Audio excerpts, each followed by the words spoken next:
நேத்து summer slam நடந்து முடிஞ்சிருக்கு. அது முடிஞ்ச உடனே வெறும் 24 மணி நேரத்துல நடந்த இந்த ரா எபிசோட்ல என்னெல்லாம் டெவலப்மெண்ட்ஸ் இருக்கு, ரோமன் ரெயின்ஸ், ஓபா ஃபெமி மாதிரி இருக்கிற கீ பிளேயர்ஸ்க்கு அவங்களோட அடுத்த ஸ்டோரி லைன் என்னன்னு ஒரு சின்ன ஹிண்ட் கொடுத்திருக்காங்க. உள்ள என்னென்ன மேட்சஸ் நடந்திருக்கு, என்னென்ன ப்ரோக்ரஷன் இருக்குன்னு இந்த வீடியோல நம்ம பார்க்க போறோம். இது உங்க raw review episode. So time waste பண்ணாம let's get into the show open பண்ணது நம்ம world heavyweight champion Roman Reigns. அங்க இருக்கிற கிரவுட் கிட்ட அக்னாலஜ்மெண்ட் வாங்கினதுக்கு அப்புறம் திடீர்னு நம்ம தலைவர் டைலாக் பேசுறாரு.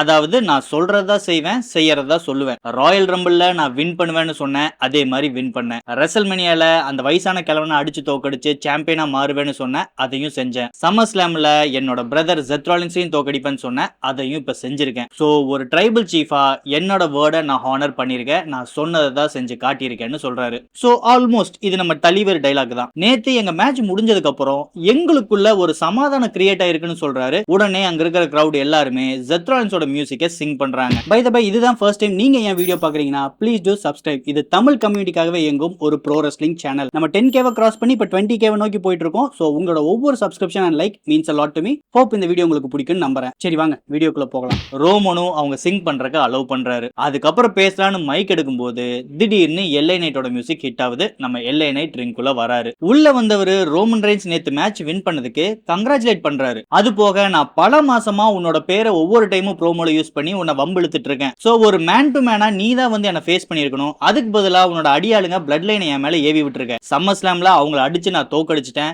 இப்ப எனக்கு ஒரு மேட்ச் வேணும், அது உங்ககிட்ட வேணும்னு வந்து கேக்குறாரு. நீ இப்ப ரொம்பவே மெச்சூர்டான ஒரு ட்ரைபல் சீஃப்னு சொல்ற. அதனால யாரோட ஹெல்ப்புமே யூஸ் பண்ணாம நீ மேட்ச் வின் பண்ற. அதை நான் ரொம்பவே அப்ரிஷியேட் பண்றேன். ஆனா உனக்கு எனக்கு நடுவுல பல வருஷத்துக்கு முன்னாடி ஒரு மேட்ச் நடந்துச்சு. அந்த மேட்ச்ல நீ நானும் 1-on-1 ஃபேஸ் பண்ணல. உன்னோட சார்பா உன்னோட மொத்த பிளட் லைனுமே உள்ள வந்துச்சு. அதனால எனக்கு ப்ராப்பரா ஒரு 1-on-1 மேட்ச் வேணும்னு டிமாண்ட் பண்றாரு. உடனே ரோமன் ரெயின்ஸ் சிரிச்சிட்டே நக்கலா அவரை பார்த்து, எது உனக்கு மேட்ச் வேணுமா? சரி இந்த மேட்சுக்காக நீ என்ன பண்ணிருக்க? சம்மர் ஸ்லாம்ல ஒரு மேட்ச் வின் பண்ண, அதுவும் என்ன மேட்ச்? 1-on-1 கிடையாது, ஒரு 6 man டாக் டீம் மேட்ச். அதனால சும்மா ரிங்குக்குள்ள வந்துட்டு எனக்கு மேட்ச் வேணும் கேட்டால நான் கொடுக்க முடியாது. உனக்கு மட்டும் இல்ல பின்னாடி இருக்கிற எல்லா ராஸ்டருக்கும் நான் சேர்த்தியே சொல்றேன். உங்களுக்கு மேட்ச் வேணும்னா நீங்க அதுக்கு ஏர்ன் பண்ணிட்டு வரணும். சும்மா ரிங்குக்குள்ள வந்து ப்ரோமோ கொடுக்கும்போது என்னோட பேரை பேசி வம்பிழுக்கறனால நான் மேட்ச் கொடுக்க முடியாது. உங்களுக்கு உண்மையாலுமே ஒரு மேட்ச் வேணும்னா அதுக்கு ப்ராப்பரா டிசர்விங்கா மாறி ஏர்ன் பண்ணிட்டு உள்ள வாங்க. சும்மா வந்து கேக்கறனால மேட்ச் தர முடியாதுன்னு சொல்லிட்டு ரிங்க விட்டு கிளம்புறாரு. வெளியே போற ரோமனை மறுபடியும் உள்ள வர சொல்லி அவர் ட்ரிகர் பண்ற மாதிரியே கலாய்க்கிறாரு. கடைசியில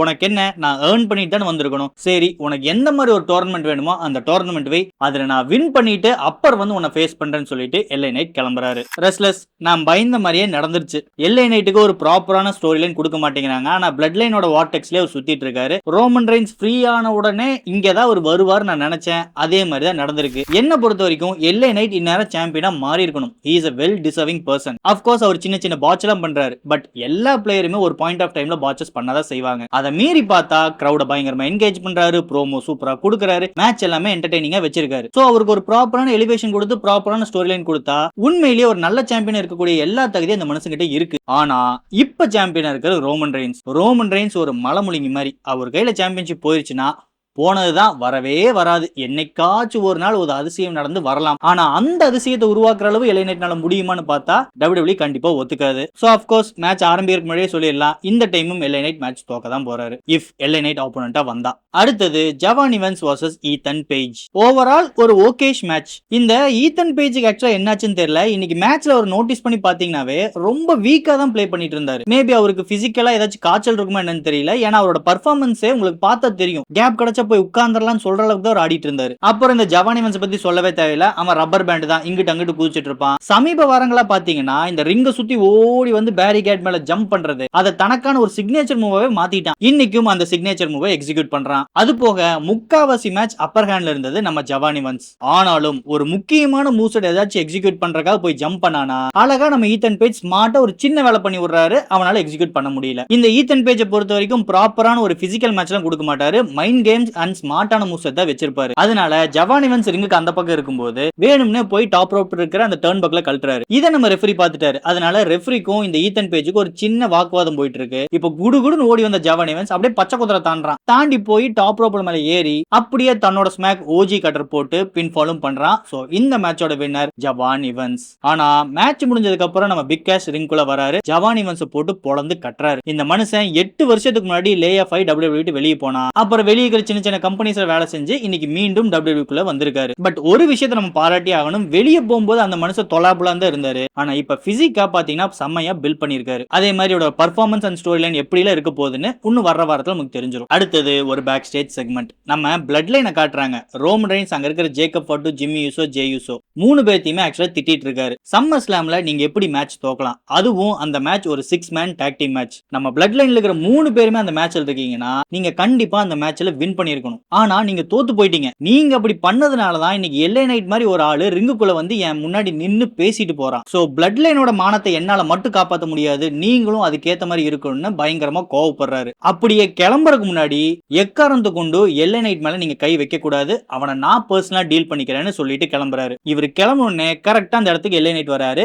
ரோமன் சொன்னதை நான் அங்க நின்னு ஒட்டு கேட்டு தான் வந்தேன், அப்ப நீங்க 3 பேருமே என்ன அட்டாக் பண்ண கூடாதா, உங்களை வம்புலுக்குலாம் நீங்க அடிக்க கூடாதான்னு சொல்லி நக்கலா பேசிட்டு இருக்காரு. அப்படியே ஜேசோ அடிக்கிற மாதிரி ஒரு பாவலெல்லாம் காட்டிட்டு டேய் என் மேல கை வைக்க கூடாது, அவனே சொல்லிட்டு போயிருக்கான்னு சொல்லிட்டு கிளம்புறாரு. இது கிட்டத்தட்ட தேசிங்கராஜன் ஒரு படம் வந்துச்சு, அதுல இந்த சிங்கம் புலி வந்து திருவிழாக்குள்ள மாட்டிப்பாரு. கரெக்டா வெட்டலான்னு போகும்போது காப்பு கட்டி இருக்கு, நீங்க இந்த மாதிரி எல்லாம் பண்ணக்கூடாதுன்னு சொல்லவும் சூரி அப்படியே அடங்கி நின்னுட்டு இருப்பாரு. சிங்கம் புலியும் கூட இருக்கிற இன்னொரு கேரக்டர் இதுதான் சான்ஸ் சொல்லி வாண்டடா அவங்க கூட வம்புழுப்பாங்க. அவர் கோவப்படும் போதெல்லாம் ஏய் காப்பு கட்டி இருக்கு, நீ சும்மா இருக்கணும், எங்க மேல கை வைக்க கூடாது மிரட்டிட்டு இவங்க நக்கல் பண்ணுவாங்க. கிட்டத்தட்ட அதே காமெடியை இங்க கொஞ்சம் ரீக்ரியேட் பண்ணிருக்காங்க. அடுத்தது சோல் ருக்கா vs ராக்ஸைன் பெரஸ். ஓவரால் ஒரு நல்ல மேட்ச். இந்த மேட்ச் ஸ்டார்டிங்ல என்னமோ ஒரு மாதிரி சுமாரா தான் போச்சு, ஒரு பாயிண்ட்க்கு அப்புறம் தான் உங்களுக்கு வேவ்லென்த் செட் ஆச்சு, அதுக்கப்புறம் மேட்ச் நல்லா தான் இருந்துச்சு. எப்பயும் போல ராக்ஸைனுக்கு சப்போர்ட்டா லிவ் மார்கனும் ரிக்கல் ராட்ரிகஸ் ரிங் சைடுல தான் இருக்காங்க. எப்படா சான்ஸ் கிடைக்கும் உள்ள போய் சீட்டிங் பண்ணலாம்னு வெயிட் பண்ணிட்டே இருக்காங்க. அதுக்கேத்த மாதிரியே நம்ம சோல் ருக்கா தன்னோட ஸ்மாக் போறதுக்காக கரெக்டா ரிங் மேல ஏறாங்க. அதை கரெக்டா நம்ம லிவ் மார்கன் டிஸ்டர்ப் பண்ண இதை ரெஃப்ரி அப்பட்டமா பாத்துட்டாங்க. அதனால மேட்ச் உடனுக்குடன் டிஸ்குவாலிஃபை ஆகுது. அப்புறம் ஜட்ஜ்மெண்டே சும்மா இருப்பாங்களா, 3 பேருமே ரிங்குள்ள போய் சோல் ருக்காவை அட்டாக் பண்றாங்க. இப்ப திடீர்னு நம்ம பெக்கி லிஞ்ச் ரிட்டர்ன் வந்திருக்காங்க. உள்ள வந்தவங்க லிவ் மார்கனை சேலஞ்ச் பண்றாங்க. அதாவது நான் இன்டர்கான்டினல் சாம்பியன்ஷிப்பை ஆல்ரெடி பிரஸ்டீஜா மாத்திட்டேன், எனக்கு நீ அது தேவையில்லை, சோ ரிக்கல் ராட்ரிகஸ் உன் ட்ராக் வேற, நான் இன்னைக்கு உள்ள வந்தது லிவ் மார்கனுக்காக, எனக்கு அந்த வேர்ல்ட் ஹெவிவெயிட் சாம்பியன்ஷிப் வேணும்னு சொல்லி கேட்க நம்ம லிவ் மார்கன் அதெல்லாம் என்னால தர முடியாதுன்னு சொல்லிட்டு ரிங்க விட்டு வெளியே போறாங்க. ஆனா கரெக்டா எல்இடி ஸ்கிரீன் கிட்ட போகும்போது ஸ்டெஃபனி வேக்கர் ரிட்டர்ன் வராங்க. இப்ப லிவ் மார்கனை இழுத்துட்டு வந்து ஸ்டெஃபனி வேக்கர் ரிங்குள்ள போடுறாங்க. 2 பேருமே சண்டை கட்டிக்கிறாங்க. இதை நம்ம பெக்கி லிஞ்ச் அழகா டர்ன் பக்கல் மேல உட்கார்ந்து பாத்துட்டு இருக்காங்க. அடி வாங்கின லிவ் மார்கன் எஸ்கேப் ஆகி ரிங்க விட்டு ஓட பெக்கி லிஞ்சும் ஸ்டெஃபனி வேக்கரும் முறைச்சு நின்னு பாத்துட்டு இருக்காங்க. சோ மேபி ஒரு ட்ரிபிள் த்ரெட் இல்லைனா இவங்களுக்குள்ள ஏதாச்சும் ஒரு குவாலிஃபயர் நடந்து அப்புறம் மேட்ச் அப்கிரேட் ஆகலாம். சோ ஏதோ ஒரு வகையில இத்தனை நாள் ஆப்போனன்ட்டே இல்லாத லிவ் மார்கனுக்கு இப்ப புதுசா 2 ஆப்போனன்ட் வந்திருக்காங்க. அடுத்தது ஒரு பேக் ஸ்டேஜ் செக்மெண்ட். நம்ம பால் ஹேமனும் ஓபா ஃபெமியும் பேசிட்டு இருக்காங்க. பால் கிட்ட நீ அடுத்த டைம் பிராக் லெஸ்னர் பாக்கும்போது நான் அவனுக்கு தேங்க்ஸ் சொன்னேங்கிற மெசேஜை கன்வே பண்ணிருன்னு சொல்ல பால் ஹேமனும் கண்டிப்பா நான் அது பண்றேன், அது போக ஏன் சார்பா கங்க்ராச்சுலேஷன் சொல்றாரு. அப்படியே கையோட நம்ம ஓபா ஃபெமி ரிங்குக்கு வராரு. எல்லாமே ஓகே, ஆனா ஓபா என்ன ட்ரெஸ் பா இது, இது எப்படி இருக்குன்னா ஏசுநாதர் மாதிரி ஒரு வெள்ளை ட்ரெஸ், ஆனா கருப்பு ஜீசஸ். மேபி நைஜீரியனோட ட்ரெடிஷனுக்காக ஒரு போட்டிருக்கான்னு எனக்கு தெரியல, பட் அந்த காம்பினேஷன் பார்க்கும்போது ஒரு கருப்பு ஜீசஸ் மாதிரி தான் இருந்தாரு. ரிங்குக்குள்ள வந்த ஓபா ஃபெமி சம்மர் ஸ்லாம்ல நடந்த தன்னோட மேட்சை பத்தி பேசுறாரு. எங்களோட மேட்ச் முடிஞ்சதுக்கு அப்புறம் பிராக் லெஸ்னர் மேல எனக்கு ஒரு ரெஸ்பெக்ட் கிரியேட் ஆயிருச்சு, அதே மாதிரி பிராக் லெஸ்னர் என்ன ரெஸ்பெக்ட் பண்ணுவான்னு நான் நம்புறேன், அதனாலதான் வெளியே போறவரு நான் தான் அவரோட சக்சஸர்னு சொல்லிட்டு போயிருக்காருன்னு அவரை சின்னதா அப்ரிஷியேட் பண்றாரு. அதுக்கப்புறம் ஒரு கல்ட் லீடர் மாதிரி நான் ஏதோ ஃபியூச்சரை கிரியேட் பண்ண போறேன், புதுசா ட்ரை பண்ண போறேன், புது ஜெனரேஷனை டெவலப் பண்ண போறேன்னு ஏதோ டயலாக் பேசிட்டு கிளம்புறாரு. அவர் என்ன மீன் பண்ணி அது சொன்னாருன்னு எனக்கு புரியல. மேபி அவர் ஒரு ஃபேக்ஷன் டெவலப் பண்ண போறாரா இல்ல தனியா ஒரு சாம்பியனா மாற போறாராங்கிறது அன்கிளியரா தான் இருக்கு. பட் ரிங்க விட்டு இவர் வெளியே கிளம்பும்போது கரெக்டா டீம் விஷன் உள்ள வராங்க. பிரான் பிரேக்கர் ஓபா ஃபெமியும் ஒரு 30 செகண்ட் ஸ்டேர் டவுன் பண்ணிட்டு தான் பிரிஞ்சு போறாங்க. அடுத்தது பிரான் breaker versus Joe Henry. Recent டேஸ்ல WWE பண்ண மிகப்பெரிய பிளண்டர் என்ன தெரியுமா, பிரான் பிரேக்கரை மொத்தமா மொக்கையாக்குனது. அந்த மனுஷனை ஒரு மிகப்பெரிய கீ பிளேயரை எலிவேட் பண்ணானுங்க. ஆனா இன்னைக்கு அவரோட நிலைமை பாத்தீங்கன்னா ஆஸ்டன் தியரிக்கு அடியால் மாதிரி மாறிட்டாரு. இவர் டீம் லீடரா இருக்கும் போது ஆஸ்டன் தியரியை உள்ள வந்து ஜாயின் பண்ணா, இன்னைக்கு ஆஸ்டன் தியரி மேக்ஸினை கரெக்ட் பண்ணதுக்கு அப்புறம் அவரு பெரிய தலையா மாறிட்டாரு, இவர் அவரோட அடியால மாறிட்டாரு. இது ஏன் நடக்குது எனக்கு சுத்தமா புரியல. பட் ஆக மொத்தம் பிரான் பிரேக்கரை இவங்க ரொம்பவே மொக்கப்படுத்திட்டாங்க. அப்புறம் இந்த மேட்ச் ரொம்பவே சின்ன மேட்ச் தான், மொத்தமாவே ஒரு 2 நிமிஷம் தான் நடந்திருக்கும். அதுல ஒரு நிமிஷம் ரிங்குக்கு வெளியே சண்டை நடந்துச்சு, 1 நிமிஷம் ரிங்குக்குள்ள சண்டை நடந்துச்சு. ரிங்குக்கு வெளியே ஒன்னும் பெருசா நடக்கல. பிரான் பிரேக்கர் ஓடி வந்து ஸ்பியர் போட ட்ரை பண்றாரு. ஜோ ஹென்றி ஜம்ப் பண்ணும்போது இவர் போய் ஸ்டீல் ஸ்டெப்ல முட்டிக்கிட்டாரு. அதுக்கப்புறம் பிரான் பிரேக்கர் ரிங்குக்குள்ள வந்துட்டாரு. இந்த ஜோ ஹென்றி ரிங்குக்குள்ள வரும்போது அவனுக்கு உடனுக்குடன் ஒரு ஸ்பியர். அவ்வளவுதான் இந்த மேட்ச் முடிஞ்சது. இதோட வின்னர் பிரான் பிரேக்கர். ஆனா மேட்ச் முடிஞ்ச உடனே பிரான் பிரேக்கர் ரிங்க விட்டு கிளம்பி வெளியே போயிட்டாரு. இப்போ ஆஸ்டன் தியரி உள்ள வந்து ஜோ ஹென்ரிய பயங்கரமா அட்டாக் பண்றான். இப்போ இவனை காப்பாத்துறதுக்காக நம்ம டெசோவா உள்ள வராரு. ஆஸ்டன் தியரி அடிச்சு ரிங்க விட்டு வெளியே தள்ளுறாரு. என்ன கேட்டா ஓவரால் இந்த மேட்சே ஒரு பாயிண்ட்லெஸ்.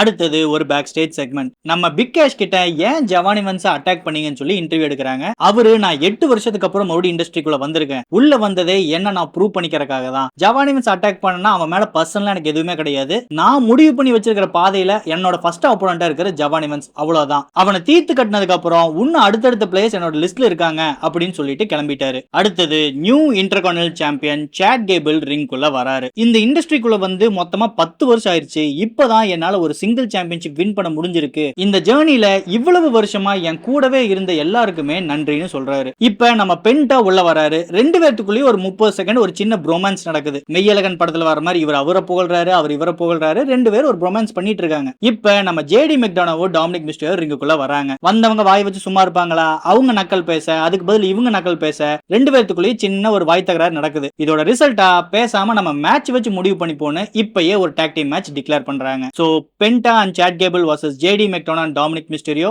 ஆபீஷியலா ஸ்டார்ட் ஆகுது. ஓவரால் ஒரு நல்ல மேட்ச். அப்படியே மேட்சோட எண்ட் பாயிண்ட்ல பாத்தீங்கன்னா நம்ம பென்டாவும் ஜேடி மெக்டோனாவும் ரிங்குக்கு வெளியே சண்டை போட்டுருக்காங்க. கரெக்டா ஜேடிக்கு பென்டா தன்னோட மெக்சிகன் டிஸ்ட்ராயர் போட்டாரு. சாட் கேபிள் ரிங்குக்குள்ள இருந்து இதை அப்சர்வ் பண்ணிட்டு இருக்காரு. கரெக்டா இந்த கேப்ல நம்ம டாமினிக் மிஸ்டீரியோ நைஸா போய் இந்த பெல் அடிக்கிறதுக்கு ஒரு ஹேமர் வச்சிருப்பாங்கல்ல, அதை தூக்கிட்டு வந்துடுறாரு. அப்படியே தன்னோட ஷூல வச்சு 619 போடுறதுன்னு கரெக்டா போக சாட் கேபிள் கால கம்முன்னு புடிச்சிட்டாரு. புடிச்சது மட்டும் இல்லாம அதுக்குள்ள இருக்கிற சுத்தியில எடுத்து ரெஃப்ரி கையிலையும் கொடுத்துட்டாரு. இப்ப சாட் கேபிளும் ரெஃப்ரி ஒரு கார்னர்ல பேசிட்டு இருக்காங்க. பென்டா அப்படியே போய் பெல்ட் எடுத்துட்டு வந்து டாமினிக் மிஸ்டர் மண்டையிலே ஒரு அடி. அவ்வளவுதான், டாமினிக் பிளாட் ஆயிட்டான். அவனை இழுத்துட்டு வந்து சென்டர் ஆஃப் தி ரிங்ல சாட் கேபிள் தன்னோட ஸ்மாக் கேயாஸ் தியரி போட்டு பின்ஃபால் பண்றாரு. சோ இந்த மேட்சோட winner Penta and Chad Gable. அடுத்தது ஒரு பேக் ஸ்டேஜ் செக்மெண்ட். நம்ம பால் கேமன் கிட்ட பேசறதுக்காக பிரான் பிரேக்கர் வராரு. ஓபா ஃபெமி தான் தான் அடுத்த ஃபியூச்சர்னு சொல்றான். ஆனா அவன் கிடையாது, அந்த உண்மையான ஃபியூச்சர் நான் தான். எனக்கு ஓபா ஃபெமி வேணும், அவன் எங்க இருக்கான்னு எனக்கு சொல்லுன்னு கேட்க பால் கேமனுக்கு ஒண்ணுமே புரியல. ஓபா ஃபெமி எங்க இருக்கான்னு எங்கிட்ட கேட்டா எனக்கு புறா தெரியும்னு கேக்குறாரு. உடனே பிரான் பிரேக்கர் சிரிச்சிட்டு அப்ப பிராக் லெஸ்னர் போனோடனே ஓபா ஃபெமிக்கு நீ மேனேஜரா இன்னும் மாறலையா,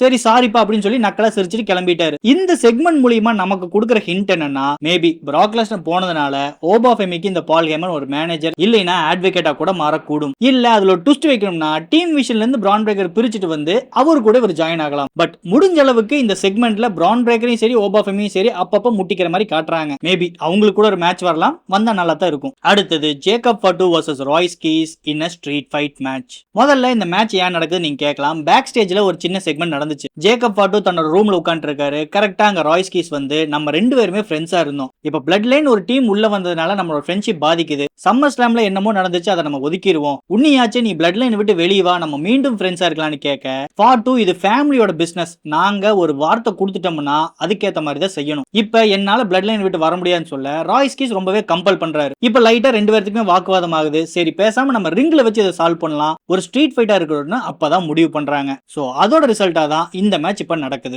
ஓவரால் ஒரு செம்மையான மேட்ச். இப்ப சமீப காலமா ஜேக்கப் ஃபாட்டு எல்லா ஆப்போனன்ட்டையும் அடிச்சு கரெக்டா பேரிகேட் மேல உட்கார வச்சு ஓடி வந்து ஹிப் அட்டாக் பண்றாரு. அதே மாதிரி இன்னைக்கும் பண்ணலான்னு ஓடி வர ராய்ஸ் கீஸ் அப்படியே எந்திரிச்சு இவரை கேட்ச் பண்ணி அப்படியே அந்த பேரிகேட் மேல ஸ்லாம் போடுறாரு. ஆனாலும் ஃபாட் அதுக்கெல்லாம் டல் ஆகல, எந்திரிச்சுன்னு ராய்ஸ் கீஸ் மறுபடியும் அடிக்கிறான். அடிச்சது மட்டும் பத்தாதுன்னு ரிங்கு கடியில இருந்து சேர் மொத்தமா தூக்கி ரிங்குக்குள்ள வீசுறான். இப்ப ராய்ஸ் கீஸ் எந்திரிச்சிட்டாரு, என்ன அவன் மட்டும் தான் சேர் போடுவானா, நானும் போடுறேன்னு ரிங்கோட அந்த கார்னர்ல இருக்கிற சேரை தூக்கி மறுபடியும் உள்ள போடுறாரு. ஆக மொத்தம் ரிங்குக்குள்ள ஒரு 15ல இருந்து 20 சேர் தூக்கி போட்டுருப்பானுங்க. இந்த மேட்ச்ல கெண்டோ ஸ்டிக், சேர், டேபிள்னு எல்லாத்தையும் யூஸ் பண்ணாங்க.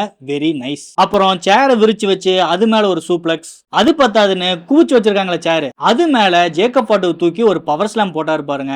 செமையான சீக்வன்ஸ். ஆனா அவ்வளவு அட்டாக் பண்ணியும் ஜேக்கப் ஃபாட்டுவை பின் பண்ண முடியல. அப்புறம் டேபிள் ஒரு கார்னர்ல இருக்கு, ஓடி வந்து ஜேக்கப் ஃபாட்டுவை முட்டலான்னு நம்ம ராய்ஸ் கீஸ் வர அவர் அப்படியே மிட்டார்ல தூக்கி வீசி ஒரு சமூன் டிராப் அந்த டேபிள் மேலேயே போடுறாரு. அப்படியே டைம் வேஸ்ட் பண்ணாம அவர் நடுரிங் இழுத்து போட்டு ஒரு மூன் சால்ட், ஆனா பின்ஃபால் பண்ணல. அதுக்கு பதிலா தன்னோட லாக் டாங்கன் டெட் கிரிப்ப போட்டுட்டாரு. போட்டு ராய்ஸ் கீஸோட கழுத்தை நஸ்கு நஸ்கு நஸ்க ஒரு பாயிண்ட்ல ராய்ஸ் கீஸ் மயக்கமும் போட இந்த மேட்ச் பினிஷ் ஆகுது. சோ இந்த மேட்சோட வின்னர் ஜேக்கப் ஃபாட்டு. ஆனா மேட்ச் முடிஞ்சதுக்கு அப்புறமும் ஜேக்கப் ஃபாட்டு அந்த டெட் கிரிப்ப விடவே இல்ல. ரெஃப்ரி, செக்யூரிட்டி எல்லாரும் உள்ள வந்து தடுக்கிறாங்க, அப்பயும் அவர் விடல. ராய்ஸ் கீஸோட வாயில இருந்து ரத்தம் ஒழுக ஆரம்பிச்சிருச்சு. ஒரு பாயிண்ட்ல இவரு மனசு மாறிட்டாரு. சரி ஓகேன்னு விட்டுட்டு போனவரு மறுபடியும் என்ன யோசிச்சாருன்னு தெரியல, அவனை தூக்கி கார்னர்ல உட்கார வச்சு ஓடி வந்து ஹிப் அட்டாக் போட்டுக்கிட்டே இருக்காரு. ஒரு 2-3 டைம் போட்டதுக்கு அப்புறம் அது மட்டும் பத்தாதுன்னு ஒரு சேர் எடுத்துட்டு போய் அவன் கழுத்துல கரெக்டா மாட்டி விட்டு இப்ப வந்து முட்டலான்னு ட்ரை பண்ண நம்ம ஜிஎம் எல்லாரும் வந்து தடுக்கிறாங்க. அவங்க எல்லாத்தையும் தள்ளி விட்டுட்டு ஓடி வந்து ஒரு அடி. அவ்வளவுதான், ராய்ஸ் கீஸ் மொத்தமா முடிஞ்சிட்டாரு. இதுக்கு அப்புறமும் அவருக்கு ஒரு டெத் கிரிப் போடலான்னு நம்ம ஃபாட்டு ரெடியாக இப்ப ரோமன் ரெயின்ஸ் உள்ள வராரு. அவர் எல்இடி ஸ்கிரீனுக்கு கீழே வந்து நின்னு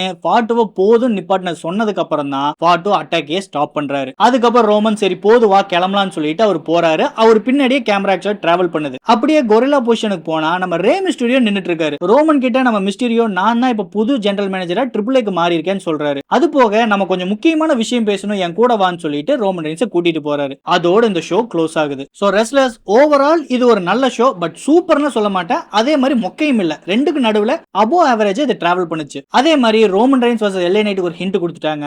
பிரான் பிரேக்கர் வர்சஸ் ஓபா ஃபெமிக்கு ஒரு ஹிண்ட் கொடுக்குறாங்க. ட்ரிபிள் ஏல ரோமன் ரெயின்ஸ் உள்ள வர கூடுங்கிற மாதிரி ஒரு ஹிண்ட் கொடுக்குறாங்க. சோ நிறைய ஸ்டோரி லைனுக்கான ஹிண்ட் அங்கங்க கொடுத்துட்டு போயிருக்காங்க. இதுதான் இந்த எபிசோட்ல ஓவரால் நடந்த விஷயங்கள். பை த பை நாளைக்கு நான் இந்த போஸ்ட் இன்ஸ்டாகிராம்ல போட்டுருவேன். இதுல எப்பயும் போல உங்களோட வன்மத்தை வந்து கமெண்ட்ஸ்ல கக்குங்க. நம்ம ரெஸ்லிங் ரோஸ்ட் எபிசோட் 3க்கு கூடிய சீக்கிரம் ரெடி ஆகும். பட் இது எல்லாமே என்னோட ஒப்பீனியன் தான். உங்களோட ஒப்பீனியன் என்னன்னு மறக்காம கமெண்ட்ஸ்ல லீவ் பண்ணுங்க. இந்த வீடியோ பிடிச்சா லைக் பண்ணுங்க. அப்படியே ப்ரோ ரெஸ்லிங் பார்க்கக்கூடிய உங்க ஃப்ரெண்ட்ஸுக்கு இந்த சேனலை ஷேர் பண்ணுங்க. ரொம்ப முக்கியமா சப்ஸ்கிரைப் பண்ணுங்க. அப்படியே அந்த பெல் ஐகானை டச் பண்ணி விடுங்க. அப்பதான் நான் வீடியோ போட்ட உடனே உங்களுக்கு நோட்டிபிகேஷன் வரும். அடுத்து வேறொரு ப்ரோ ரெஸ்லிங் வீடியோல நான் உங்களை சந்திக்கிறேன். அது வரைக்கும் it's me Veera signing off. until next time. Ladies and gentlemen,